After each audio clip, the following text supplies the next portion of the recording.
Hi. നമ്മുടെ പഠനകാലത്ത് നമ്മൾ ഏറ്റവും കൂടുതൽ പഠിക്കുന്ന ഒരു മൈക്രോ കൺട്രോളാണ് 8051. എന്തുകൊണ്ടാണ് നമ്മൾ അതിനെപ്പറ്റി മാത്രം ഇത്ര ഡീപ്പായിട്ട് പഠിക്കുന്നത്?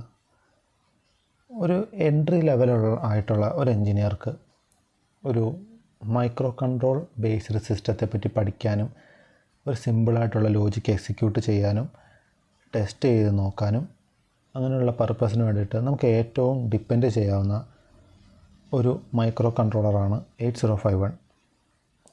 കാര്യം നമ്മൾ അതിൻ്റെ ആർക്കിടെക്ചറെ പറ്റിയൊക്കെ ഒത്തിരി പഠിക്കുന്നുണ്ടെങ്കിലും ആപ്ലിക്കേഷൻ ബേസിൽ നമുക്ക് നമ്മുടെ ഹെക്സ് ഫയൽ ക്രിയേറ്റ് ചെയ്യാനായിട്ടുള്ള എംബഡഡ് സി പ്രോഗ്രാം നന്നായിട്ട് പഠിച്ചിരുന്നാൽ മതി. ഇതിൻ്റെ ഹാർഡ്വെയറുകളെ പറ്റി, ഇതിൻ്റെ പോർട്ടുകളുടെ മാക്സിമം കപ്പാസിറ്റികളെ പറ്റി ഇങ്ങനെയുള്ള കാര്യങ്ങൾ അറിഞ്ഞിരുന്നു കഴിഞ്ഞാൽ നമുക്ക് 8051 കൊണ്ട് ഒത്തിരി സിമ്പിൾ പ്രോജക്റ്റുകൾ ചെയ്യാൻ സാധിക്കും.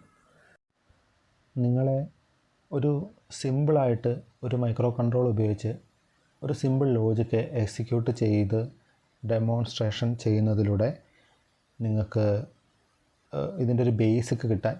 കാര്യം എൻ്റെ ഈ വീഡിയോസ് കാണുന്നവർ ഒരു പക്ഷേ എക്സ്പേർട്ട് ആയിട്ടുള്ള എൻജിനീയേഴ്സ് ആയിരിക്കാം, അല്ലെങ്കിൽ ബിഗിനേഴ്സ് ആയിരിക്കാം, സ്റ്റുഡൻസ് ആയിരിക്കാം. നിങ്ങൾക്ക് എല്ലാവർക്കും ഒരേപോലെ മനസ്സിലാവണം. അതിന് വേണ്ടിയിട്ടാണ് ഞാൻ 8051 നിന്ന് സ്റ്റാർട്ട് ചെയ്യുന്നത്.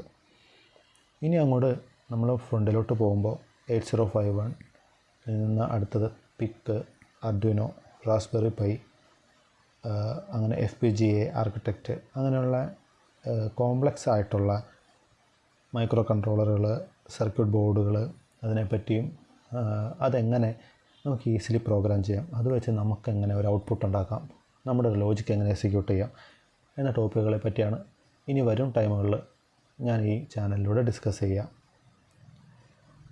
അപ്പോൾ ഇത് കാണുന്നത് ആരാണെങ്കിലും നിങ്ങളെ മോട്ടിവേറ്റ് ചെയ്യിക്കുക, നിങ്ങളെ കൂടുതൽ എൻജിനീയറിങ് ഇഷ്ടപ്പെടുത്തുക എന്നുള്ളതാണ് എൻ്റെ ലക്ഷ്യം.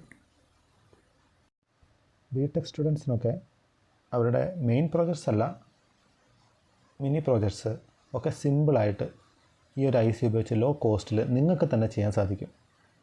മറ്റുള്ള എക്സ്റ്റേണൽ ഏജൻസികൾ ഡിപ്പെൻഡ് ചെയ്യാതെ നിങ്ങളെ തന്നെ ഇതിനെ ഏബിൾ ആക്കാനായിട്ട് എൻ്റെ ഈ വരും വീഡിയോസ് നിങ്ങളെ ഹെൽപ്പ് ചെയ്യുന്നതായിരിക്കും. അപ്പോൾ നിങ്ങൾ ഈ ചാനൽ നന്നായിട്ട് യൂസ് ചെയ്യുക. എന്തെങ്കിലും സജഷൻസ് ഉണ്ടെങ്കിൽ എന്തായാലും പറയാൻ മടിക്കണ്ട. Stay tuned.